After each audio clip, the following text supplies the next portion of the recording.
Hey everybody, welcome to Shooting the with Yankee. As always, I'm Yankee, so let's start shooting. Today's topic is, are 1911s outdated? Are they still a viable carry gun or self-defense gun in today's age, or are they a relic of the past? And there's really no point in them. And I'm not talking 2011s, I'm talking 1911s, single stack, usually 45 ACP, not always. 1911s. Are those still good for carry today? And I will tell you what I think before I go to everybody else's opinion here, as I always do. I think 1911s are awesome for carry. I think they are a great gun. You really can't get a better trigger than a 1911. I'll take a 1911 cocked and locked any day over a striker fired pistol. I think they're even safer than striker fired, even though some people get scared of a cocked and locked pistol with the safety engaged. I still think that's a safer platform than any striker fired gun, and people seem to be okay with carrying them around. They'll even point them at their penis. So I think 1911s are far better than striker fired guns, and I think they are still a very viable gun, one that's easy to master because of that trigger. Now, I will add that I don't like 45 ACP. I think that's an outdated self-defense round. Not that it's bad, it's just that there's far better options. I also will add that I don't like 1911s in 9mm because that's, well, sacrilegious in a way. So I don't really like taking a gun that is in 45 ACP and making a 9mm version when 1911s should be 45 ACP. Still, I think 9mm is a better self-defense round than 45 ACP. So even though I don't like 9mm 1911s, I still think they're better carry guns for self-defense because you get more rounds and it's a better round. But for a 1911 to be a great carry gun, get it in 10mm. The 10mm goes so well with the 1911 platform. It makes it a perfect modern carry gun. And plus, even though it is single stack, it's magazine fed. So how hard is it to change a magazine? It takes like a split second. And the magazines are thin, carry 2 or 3 of them. Then you're set for capacity, power, if you go with 10mm, and you have an excellent trigger and an easy to carry, easy to master platform. So I think 1911s are just as viable today as they ever have been, and even more viable when you think about the fact you can get them in 9mm, which is better than 45 ACP, and 10mm, which is better than either of them. So after I've said what I said, gave my opinion, let's see what other people are saying here. Edgar Cortez said, yes, but carrying it loaded with the hammer cocked and safety on is still unsettling to me. I'll stick to my Glock 26 or Glock 23. See, that's what I was just talking about. A lot of people are scared by cocked and locked, but that's a safer mechanism, more time-proven mechanism than striker fired. I find striker fired guns far more likely to have an accident with. I mean, look at most of the times you see someone shoot themselves in the thigh or something like that when they're practicing. It's usually with a striker fired gun, not a 1911. 1911s, I've seen people do their quick draw before and then be like, oh, I forgot to take safety off, but never seen anybody shoot themselves with one yet. Not myself personally. I'm not saying it's never happened. I'm sure there's enough people out there that shot themselves that every gun's had somebody shoot themselves with them. But I think they're safer than Glocks, but some people still feel more comfortable with Glocks. Ghost Shadow says, yes, 1911 is a great EDC, plus 4 extra mags equals 41 rounds. FYI, idiots at USPS sent your package to Illinois. Well, I hope someone in Illinois enjoys it. I'd like to have them. I want to give them away to people. He made more thread protectors.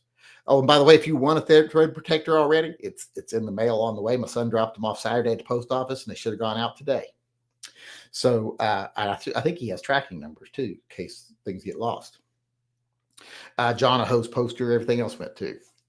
But, yes, I agree. Carry some magazines. You got plenty of rounds. And if it's 10mm, you got really nice rounds. If it's 9mm, you got acceptable ones. If it's 45, it's the least acceptable of the bunch, but still better than a pointy stick. KC2 Guns says 1911s are a good platform for carry. They are even better in 10mm. Always test your guns before you depend on them. Pretty much what I've said. 10mm 1911 is one of the better carry guns available today.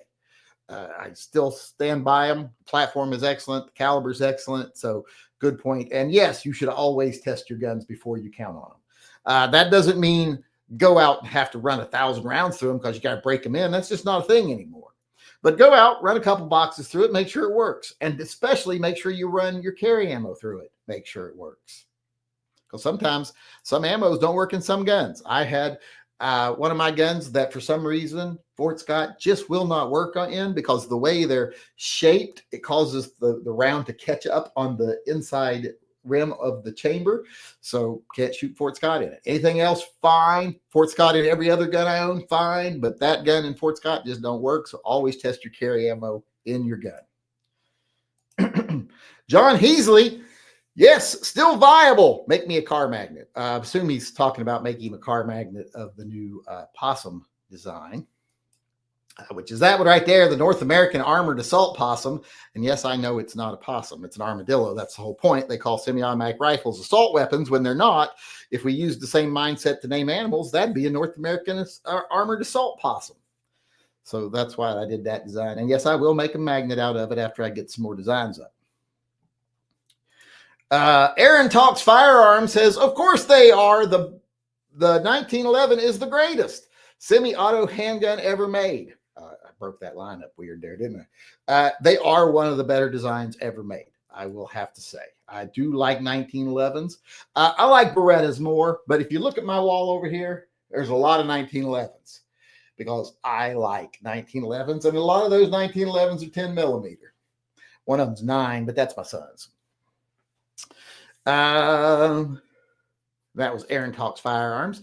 Dale Rickety chimed in, says they are fine, especially 10 millimeter. In Washington State, it makes sense. Yes, it does make sense, especially in Washington State. If you live somewhere where you can't have more than 10 rounds, why not have 9 or 10 rounds of 10 millimeter in a 1911 with extended Wilson combat mag? You know, you can get 10 rounds. Excuse me. So, yeah, makes really good sense in a state where you're limited in ammo capacity. 1911 with 10 millimeter, or better yet, a revolver with 8 rounds of 357 Magnum. But 10 rounds of 10 millimeter is nothing to sneeze at either, or cough at, which I just did. Fire Goozy also weighed in, and he said, optimal, no. Viable, yes. Also, a 9 millimeter blasphemer. I'm a 9 millimeter blasphemer. Yeah, I don't like 9 millimeter in them. They just, to me, it just seems sacrilegious. I don't like it. It's sacrilegious. That's like a waffle that's shaped like Jesus, and you eat it. Yeah, I think I disagree that they could even be optimal in some situations. Like if you're limited to 10 rounds, what semi-automatic is going to be better than 10 rounds of 10 millimeter in a 1911. Amazing trigger, slim, easy to carry gun, easy to reload, easy to carry the mags for reloading, and optimal power, good sights. I mean, I think sometimes it could be an optimal gun if you're struggling with limitations placed on you by your state. All right, everybody, that looks like that's the last person to weigh in there. So thanks everybody for weighing in with your opinions tonight. I do appreciate the help. Like I said, I want these conversations to be more about your all's opinions than mine. I just give mine to get everything started. If you want to weigh in on this topic, please do so in the conversation below in the live chat or the comment section. Let me know what you think about 1911s and everything else we've talked about here. If you want to weigh in on one of these topics live, come to one of our live chats. We do them every night at 6 p.m., except for Wednesdays when they're at 7 p.m. for now. So come on in. Hope to see you there. Until then, remember, always carry and stay safe until I see you again.